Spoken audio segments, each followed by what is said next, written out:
The desert didn't care who lived or died. The wind whispered the same across the bones of the mighty and the meek, and the sun showed no mercy to those who walked its cracked skin with nowhere to go. For a boy like Eli, barefoot, hungry, and forgotten, survival had become less a struggle and more a state of being. He didn't cry anymore. Not when he awoke to the cold nights alone, or when the hunger in his belly made him dizzy.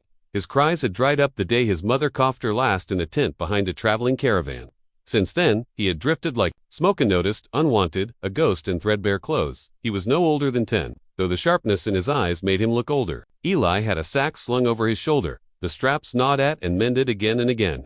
Inside were a few stolen roots, some dried cactus slices, and the stub of a flint, things he'd learned to prize over toys and books. Civilization had spat him out long ago. No one in the towns wanted to feed another orphan when food was scarce and fear of vengeance was thick in the air. So Eli had learned to stay to the trails, follow the creeks, avoid ranchers, and especially stay away from groups of men with rifles. He was small enough to go unnoticed, but smart enough to know when not to tempt fate. That morning had begun like any other. He rose from a bed of cold stones, shook the dust from his hair, and started walking north, where he thought he might find water. The desert was alive in its own way. Lizards darted beneath shadows, and hawks glided overhead in lazy spirals. But for Eli, the land was all danger and silence. Then he heard a sound that didn't belong. It wasn't the cry of a hawk or the rustle of wind. It was softer, human. He stopped in his tracks, his heart jumping. Sounds could mean trouble, a wounded settler, a lost bandit, or worse, someone looking to make him vanish like the others had. But there it was, again, a faint moan. Cautiously, he stepped off the trail, weaving through brittle sage and dry weeds until he reached a shallow wash lined with cottonwood trees. Beneath the largest one, barely visible against the dust, was a small figure, a girl. At first, he thought she was dead. Her skin was sunburned, deep red, her hair tangled and stiff with dust. She wore a simple cloth dress, torn at the hem, and her left leg bent at a wrong angle, bone visible through a bloody tear. Flies buzzed around her lips. Her chest rose and fell shallowly. She was maybe his age, maybe younger, but clearly not from any town he'd known. A necklace of carved wood hung at her neck, and a small medicine pouch rested near her open hand. One look told Eli she was native, probably from a tribe in the northern Red Hills. He hesitated. Everything he'd learned on the road told him to walk away. This wasn't his problem. Saving her might get him shot or worse, blamed. But something inside him, something quieter than fear, stronger than loneliness, held him in place. He remembered what it felt like to lie in the dirt and hope someone, anyone, might come. He remembered calling out for his mother when no one answered. The thought of walking away made his legs feel heavier than stone. He knelt beside her. "Hey," he whispered. "You alive?" Her eyes fluttered open for a second, dark, unfocused, and her cracked lips moved. He couldn't understand the word. Then her eyes rolled back. Her body trembled. Without thinking, Eli dropped his sack and reached for the water flask he kept tucked in his belt. There wasn't much, but he poured it gently into her mouth, bit by bit, until she stirred. Her breathing steadied a little. He looked around. No one was coming. No horses, no footsteps, no shouts from warriors. Just the two of them, alone beneath a tree in the desert. He sat back on his heels and looked at her. She wasn't going to make it if she stayed here. He knew that in his bones. And if she died, if he left her, he'd never forgive himself. So Eli did the unthinkable. He pulled her arms around his shoulders, lifted her broken body onto his back, and began walking toward the distant hills, toward smoke he'd seen days ago, toward what he hoped was her home. He didn't know her name. He didn't know if he'd be welcomed or killed, but he knew she wouldn't die alone. The hills loomed in the distance like sleeping giants, their shadows stretching long across the arid land. Eli had never gone this far east, but he remembered the plumes of smoke he'd spotted days earlier, thin trails rising like signals into the vast sky. He prayed it meant people, not settlers, not soldiers, a tribe, her people. Whoever she was, she'd come from somewhere, and if there was any chance someone cared about her, he had to take it. She was a small thing, but carrying her felt like dragging a sack of iron. Her breath was warm against his neck, but her body sagged with each step. Eli's legs ached, his back screamed, and the sun climbed steadily overhead. Every so often, he'd stop, kneel by a rock for shade, and give her another sip of water. When that ran out, he chewed cactus flesh and pressed the moisture to her lips. She groaned once in pain, which made his heart leap. At least she was still there. He didn't speak much, but when the silence felt too heavy, he murmured to her stories about the stars, about the time he found a puppy behind a saloon and tried to raise it until the sheriff kicked him out, about how he hated the sound of coyotes at night because it reminded him of his mother coughing. He didn't know if she understood any of it, or if she even heard him, but talking made the miles feel lighter. By noon, he saw movement ahead, a flicker of color, something fluttering in the windcloth or hide. He ducked low, creeping forward with the girl still draped over him. The trail curved past a ridge, and beyond it lay a hidden valley. What he saw stopped him cold. Teepees, dozens of them, circled like wagons around a wide, clear stream. Smoke rose gently from the campfires, and people, men, women, and children, moved like a quiet rhythm beneath the trees. Horses grazed nearby, and at the edge of the camp stood 3 tall figures, faces painted, long braids trailing over their shoulders. Sentinels. Panic gripped Eli's throat. He knew what white folks said about Indians, that they'd scalp you, roast you, steal your teeth. He didn't believe most of it. He'd seen enough cruelty from townsfolk to know lies could be louder than truth. Still, he was just a boy with no one to protect him, and here he was, carrying one of their own, bloodied, unconscious, and broken. Stepped out from the trees. Immediately, the 3 warriors stiffened. One raised a hand, the other reached for his bow. Eli's knees nearly gave out. He raised both hands above his head, slowly, carefully, and called out in the clearest voice he could muster. "I found her," he shouted. "She was alone, hurt bad." The warriors didn't move at first. Then one barked something sharp in a language Eli didn't understand. A woman ran from one of the teepees, then 2 more. One cried out at the sight of the girl. The camp stirred like a hive, people rushing forward. Eli tried to speak again, but he stumbled. His strength was gone. The girl's weight tipped forward. He couldn't stop her fall. He collapsed with her in his arms, his head hitting the dirt. Voices rang around him, strange, soft, urgent. Hands lifted the girl from his shoulders. A woman knelt beside him, pressing something cool to his lips. His vision blurred, then steadied. He looked up into the eyes of an elder woman, wrinkled, painted, kind. She spoke to him softly, but he didn't understand. Still, he knew he was safe. The tribe had seen what he'd done, and they weren't angry. They were listening. Eli blinked, barely conscious, as the world shifted around him. The girl was taken inside a large teepee. Men moved with purpose. The warriors who once looked ready to shoot now stood guard, their expressions unreadable. The old woman brushed hair from Eli's face. "You did not leave her," she whispered in broken English. "You are brave." Eli wanted to say he wasn't, that he was just tired of running, that he had nothing left to lose, but the words wouldn't come. He closed his eyes, and for the first time in years, he let sleep take him, knowing someone would be there when he woke. When Eli awoke, it was dusk. The air smelled of wood smoke and something herbal like crushed pine and bitter roots. He blinked at the warm light flickering on the hide walls around him. He was inside a large teepee, wrapped in soft furs, with a folded cloth under his head. For a brief, blissful moment, he thought he might be dreaming, that maybe he'd finally passed into the next life. The one Mama used to whisper about when she held him tight at night before she got sick. Before the world turned cruel. But then pain returned, dull and heavy in his limbs, and the ache in his stomach reminded him he hadn't eaten in days. He sat up slowly. His boots had been removed, and his torn shirt had been cleaned, still dusty, but no longer soaked in blood and sweat. He touched the bandage on his shoulder and flinched. Whoever had wrapped it knew what they were doing. The cut was tight and stitched. His first instinct was to bolt. He wasn't used to kindness, and it always made him feel like something was about to go wrong. But before he could stand, the flap of the teepee rustled. A young woman entered, Tolene, with her black hair braided down her back and feathers at her temple. She didn't flinch when she saw him awake. Instead, she gave him a simple nod and approached quietly, carrying a wooden bowl. She knelt beside him, holding it out. "Eat," she said. Eli hesitated. She pointed at the bowl. "Eat." It smelled like broth, thick and spiced, with bits of meat and wild onion floating in it. His stomach growled loud enough to startle them both. Embarrassed, Eli took the bowl and drank. It was the best thing he'd ever tasted. Hot, salty, earthy. He finished it fast, and when he looked up, the woman smiled. "My name is Sanny," she said gently. "I am sister to the girl you carried." Eli froze. She lives," Sanny said, her voice firm. "Because of you." A breath escaped his chest, like something he'd been holding onto too long. He wanted to ask her name, the girl's name, but all he could manage was a nod. Sanny studied him. "You are very young to walk alone in the desert." "I don't got no place to be," Eli murmured. She tilted her head. "No home," he shook his head. "No people." Another shake. Sanny didn't press. She simply rose and left him with a second bowl of broth. As she disappeared through the flap, Eli felt something strange bloom in his chest. It wasn't quite hope, not yet, but it was close. Later that night, a group of elders entered the tent. Men and women, cloaked in ceremonial shawls and adorned with beads and feathers. One of them, an old man with deep lines on his face and gray braids down his chest, stepped forward and sat beside Eli. "I am Nate," he said. "I speak for our people." Eli sat up straighter.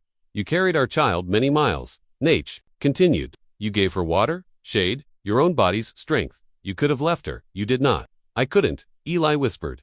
"She needed someone." Nate nodded solemnly. "And you chose to be that someone." He looked And the others, they murmured something low, rhythmic, almost like a prayer. Nate turned back to Eli. You are not Apache, you are not of our tribe. But the spirits saw what you did. And so did we. We do not forget acts of courage. Especially when they come from those with nothing. Eli swallowed hard. I don't want trouble. You brought peace, Nate said. Then, from his pouch, he took out a carved medallion bone and turquoise woven into a leather loop and placed it around Eli's neck.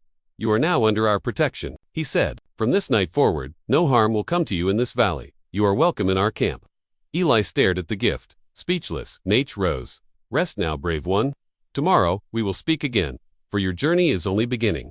As the flap closed behind them, Eli curled back under the furs, hand resting on the medallion. For the first time in his life, he belonged somewhere, even if he didn't yet understand what that meant. The next morning, Eli awoke to sunlight breaking through the teepee's top seams, painting golden stripes across the hide. His body was sore but steadier than the night before. He sat up, the medallion still warm against his chest, and the memory of Nature's words echoed in his mind. You are under our protection. He had never known what it felt like to be safe, not really. Even as a child before the fever took his mother, life had been a string of near misses and long hungers. That a whole tribe would protect a boy like him, it felt like something out of one of the old tales Mama used to tell. He stepped out of the tent carefully, barefoot, blinking into the rising sun. The camp was already awake.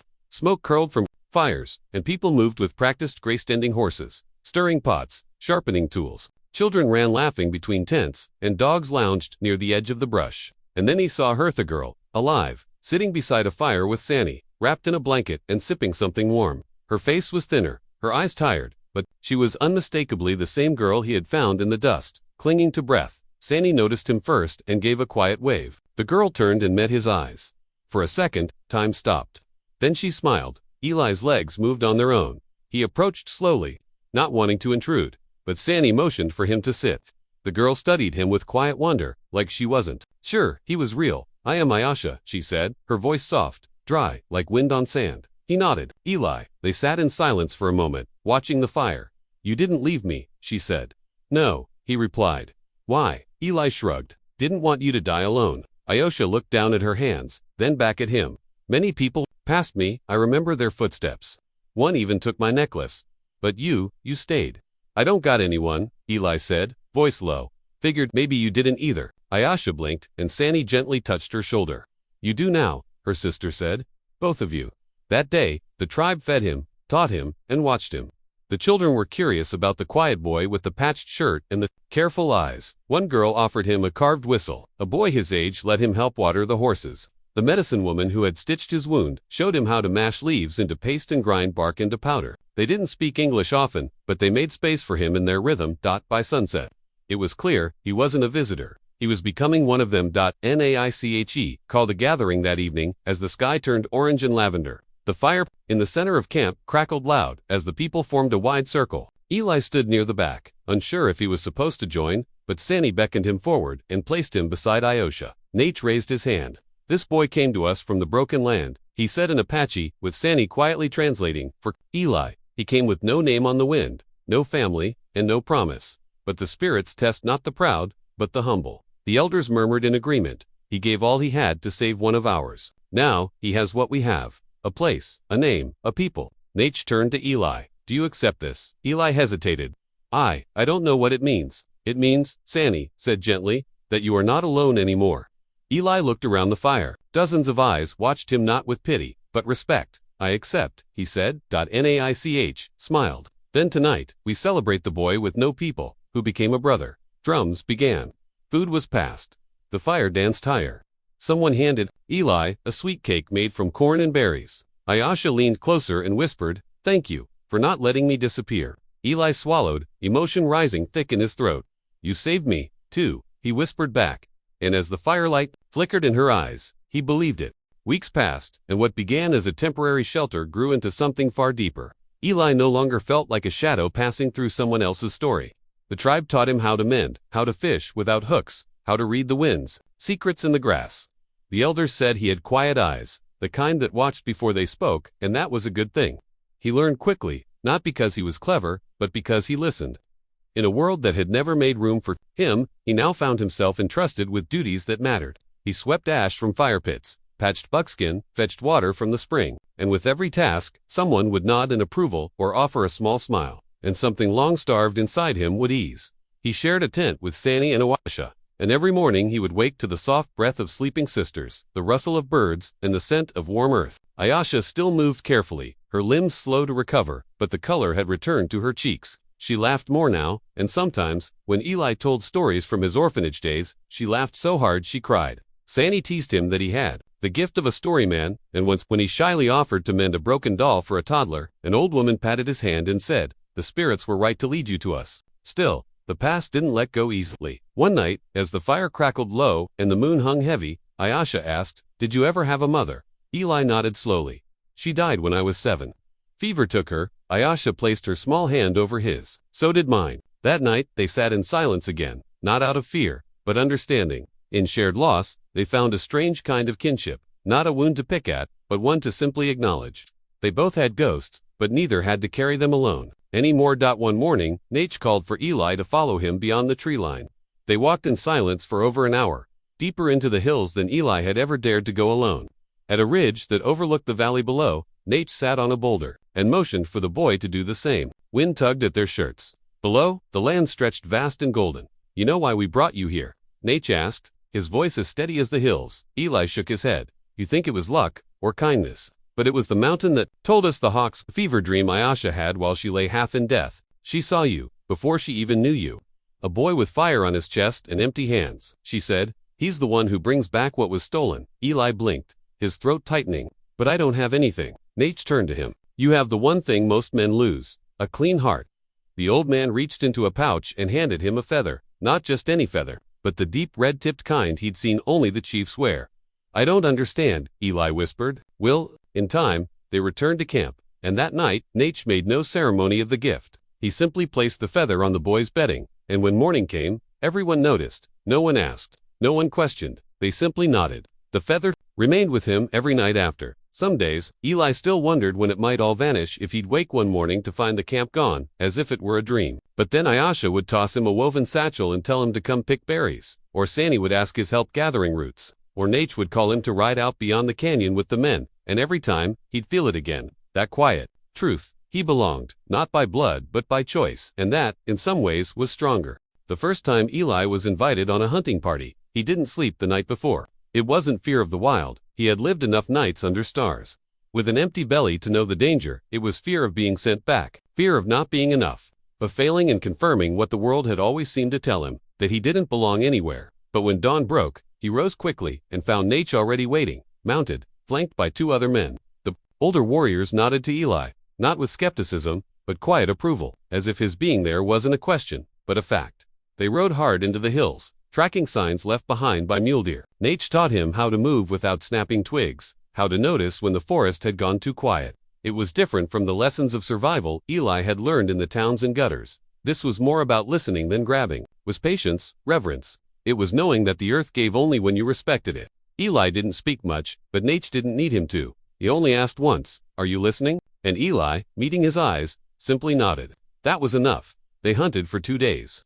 The kill was clean, a young buck brought down with a single arrow. That night around the fire, the men laughed freely, sharing roasted meat and soft jokes about who'd stumbled loudest through the ravine. Nate handed Eli the heart of the deer, still steaming, and said, "First kill, first honor." Eli hesitated only a moment before taking it in both hands. He didn't flinch. He took a bite. The taste was metallic, earthy. It felt like swallowing thunder. The men clapped him on the back. One said, "He's one of us now." When they returned, the children rushed forward, Ayasha among them, eyes bright. She beamed as Eli dismounted, proudly dust-covered and tired. Sani ran up and placed a string of carved wooden beads around his wrist. "You bring meat," she said. "You wear pride." That evening, Eli sat by the fire as elders passed around. Stories. He listened. As always, not interrupting, only absorbing. One of the oldest, a woman with skin like tree bark and hair white as snow, pointed at him and said, "This one listens like the rocks, patient and steady. But even rocks shape rivers." Eli didn't know what to say, so he bowed his head. And in that moment, something shifted. It was not just that he was accepted, it was that he had value, not for saving Ayasha, not for being the outsider who brought back life, but because he worked. He listened. He honored. That night, Ayasha found him looking up at the stars. She sat beside him, silent for a while, then spoke. "I dreamed of you again." Eli glanced at her. "What happened this time?" You were walking across fire, she said, and your feet didn't burn. He didn't laugh. Instead, he whispered, maybe because I've been walking through fire since I was born. Aosha nodded. Not anymore. They stayed there until the fire died, the stars wheeling overhead, the sound of crickets singing lullabies. Eli didn't know if dreams meant anything, or if Aosha's visions were truly guided by spirits. But he knew this, for the first time in his life, when someone said his name, it wasn't with pity. It wasn't with impatience. It was with respect. He was no longer just a boy who survived. He was becoming someone who could lead, who could be counted on, a boy who had entered a strange world with nothing and now found himself at the center of it. The seasons changed. Snow came quietly, blanketing the valley in white.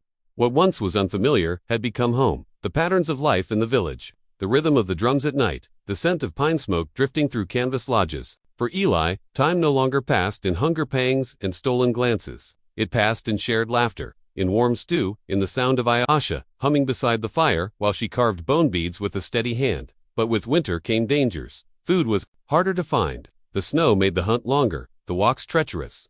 One evening, a hunting party returned late, cold, bleeding, with one man slumped over his horse. A mountain lion had struck. Eli helped carry the wounded man into the healer's tent. He didn't flinch at the blood, didn't hesitate at the pain. He held the man's hand as the medicine woman worked, whispering soft words the way I once had whispered to him when he lay feverish. That night, Nate pulled him aside and said, "You are not just a boy now. You are the kind of man others lean on." It was strange. Eli had never thought of himself as a man. He'd always just been a kid surviving. But now, young men asked him to teach them the knot he'd learned for traps. Mothers sent him with their children to fetch water. Even the dogs wagged their tails differently when he passed. Aosha noticed too. She teased him that his voice had gotten deeper, that his shoulders no longer slouched. But sometimes, she looked at him in a way that made Eli feel both shy and proud. One day, while gathering firewood near the edge of the valley, he spotted a group of riders in the distance. Pale faces. Soldiers. They hadn't crossed into tribal lands not yet, but they were close enough to be a threat. Eli dropped the wood and ran. Not for fear, but for duty. By the time the elders gathered, breathless from the cold, Eli had already described what he saw. He answered every question clearly, remembering every detail. Nate placed a hand on his shoulder and said, "You did right." That night, the village prepared quietly. Fires were doused early. Shadows moved with caution. The people had known, for years, how to live under the threat of soldiers. It was a familiar dread. But this time, they had something different. Someone different. Eli. He volunteered to scout the ridge again. Not because he wanted to prove anything, but because he knew the soldiers wouldn't expect a white boy. With his darker winter skin and tribal clothes, he could pass unseen in snow-covered woods. Nate hesitated, then nodded. "You go with the spirits. They will see you through." The trek was cold, the wind biting. Eli moved carefully, pressing low against rock and tree, watching for motion. The soldiers were camped, building fires, laughing loudly, unaware of how close they were to sacred land. Eli counted them 17. Only 3 rifles. The rest had pistols. He marked their supplies, watched the direction of their watch rotations, then quietly slipped away into the dark. When he returned, the village gathered to hear what he'd seen. He told them everything. The elders conferred, nodding slowly. A decision was made. They would send messengers, fast riders, to a neighboring tribe who had dealings with a sympathetic local sheriff. There would be no attack, no bloodshed. Not unless the soldiers crossed a sacred line. Nate looked at Eli with pride. "You did more than scout," he said. "You gave us time. That is a gift more precious than arrows." That evening, Aosha sat beside Eli as they watched smoke rise from distant campfires. "You were brave," she said softly. "I was scared." "Real bravery is what you do after the fear shows up," she replied. Eli looked at her, really looked, and realized she wasn't the same girl he'd found near death, just as he wasn't the same boy who'd once watched the world from alleys and orphanage windows. They had grown together, and as the stars blinked above them, quiet and eternal, Eli felt the weight of a truth he could no longer deny. He wasn't just passing through this place, he was becoming part of it. Spring came early that year, softening the land and loosening the grip winter had held for months. Melted snow ran like silver ribbons down the slopes, and green shoots pushed bravely through thawing earth. Eli stood on a ridge above the village, looking out over the valley that had become his world. From above, the lodges looked like resting animals, peaceful and still. Smoke curled from their tops, the smell of meat and cedar riding the wind. Children laughed somewhere behind him, chasing one another with sticks. And Aosha's voice floated faintly on the breeze, singing a song that had once been her mother's. He no longer felt like an orphan. That word, once his only identity, had fallen away like a worn-out coat. What replaced it wasn't easy to name. It wasn't just tribesmen, though he now wore their clothes, spoke their language, and danced their ceremonies. It wasn't warrior, though the men treated him as an equal and asked for his thoughts around the fire. It was something deeper. He was kin, chosen not by blood, but by deed. He'd earned his place here, not with birthright, but with loyalty, courage, and heart. The day of his formal naming came under a full moon. The tribe gathered in a wide circle, drums pounding softly like a heartbeat. Ayesha stood beside him, her face solemn and proud. The elders spoke of his arrival, of the girl he'd carried through the cold, of the way he had guarded the village. Like one born of it, Nate stepped forward last, holding a carved talisman, a wolf, sleek and watchful. Made from riverstone, we name him Tatsi, Nate declared. Little wolf, because he came to us alone, hungry and silent. But he learned our ways, guarded our young, and walked among us with fierce eyes and a faithful heart. Eli Tatsi now took the talisman with both hands. He didn't know what to say, but the tears that burned behind his eyes said it for him. The tribe chanted his new name, and somewhere in that sound, in the rhythm of hands and voices and wind, he felt the wound of his old life close for good. Weeks later, word came from the neighboring sheriff that the soldiers had been called back. Some political shift in town, some new orders from above.